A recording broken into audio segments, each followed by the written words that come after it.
Mrs. Rigatoni's Spaghetti.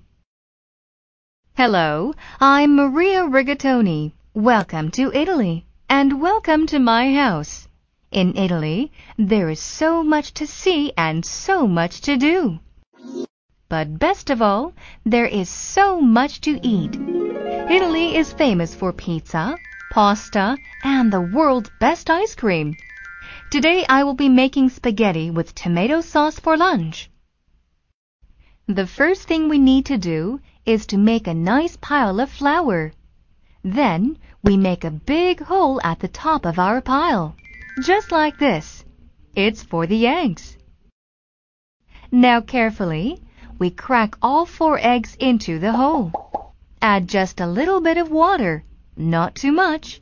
Next, we mix all the ingredients together. Now you have to knead the dough. This is the hard part. You have to push, push, and push. Keep pushing. It makes your hands sore. Now the dough is perfect, but it has to sit for 30 minutes. While we wait, I'll tell you a story. In the 13th century, there was an Italian man named Marco Polo. He was a great explorer and is a famous Italian. When Marco was only 14 years old, his father decided to go on an exploration. Marco begged his father to take him along, and finally his father agreed.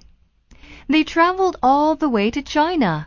They had great adventures.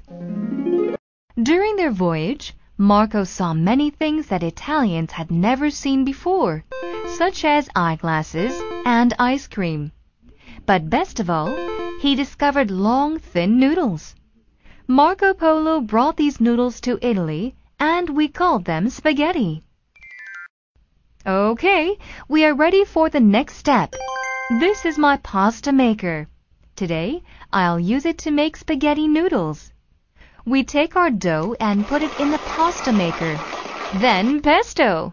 We have long, thin lines of spaghetti. Next, we have to boil the spaghetti. We take our noodles and carefully put them into the boiling water. Now we have to wait for 10 minutes, so I will tell you another story. This is tomato sauce. When we put this on top of the spaghetti, it tastes delicious. We make this sauce by boiling tomatoes, other vegetables, and spices for many, many hours, sometimes as long as one day. But did you know that at one time we didn't have tomatoes in Italy? Tomatoes had to come from Mexico. In the 16th century, the people who explored Mexico found fresh tomatoes. Because they were so delicious, they decided to bring some back to Europe. Soon they began to grow tomatoes in Italy. Because of the warm sun and good soil, tomatoes grew very well in Italy. So we began making many kinds of foods from tomatoes. Tomato sauce is now the most famous Italian sauce. It is used for spaghetti and pizza. Ah, the spaghetti is ready. Now we pour the hot noodles into the strainer. Then we put them on a plate. Last, we add some tomato sauce. And here you are, Mrs. Rigatoni's spaghetti. Mangia, mangia! Historians are debating whether Marco Polo really discovered spaghetti noodles in China. Some say that he brought them over from China, while other historians claim that Marco Polo discovered them in the Arab world. Nonetheless, it is widely accepted by the Italians that spaghetti noodles were first imported to Italy from China.